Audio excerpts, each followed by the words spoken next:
இல்லைன்னா உங்கள் சொந்தக்காரங்கள் யாராவது இருக்கலாம். இப்படி குடும்பத்தில யாராவது ஒருத்தர் கடின உள்ளத்திலா இருந்து கொண்டு, உங்களை தொல்லை கொடுத்துக் கொண்டே இருப்பார்கள்.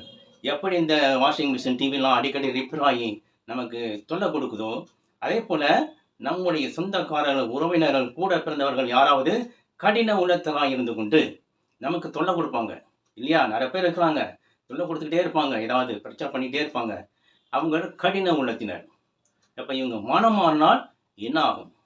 உங்க குடும்பத்திலே இருக்கிறவங்க கடின உள்ளத்தினர் இருக்கிறவங்க, எப்பதான் இந்த மனுஷன் மாறுவான்னு தெரியலையா? எப்பதான் இந்த பொம்பளை திருந்துவான்னு தெரியல. அ எப்ப காலம் பூராவுமா, காலம் பூரா தொல்லை குடுக்கணுமா? காலம் பூரா போராடணுமா? கொஞ்சம் கூட மனம் மாறாதா? என்று நீங்கள் ஏங்கி தவித்துக் கொண்டிருப்பீர்கள். இல்லையா? கண்டிப்பா இது எல்லா வீட்லயும் இருக்கும். அப்படிப்பட்ட உள்ளத்தினருக்கு இந்த செய்தி தான். இந்த செய்தியிலே கடின உள்ளத்தினாய் இருந்தவர்கள் மனம் மாறினார்கள்.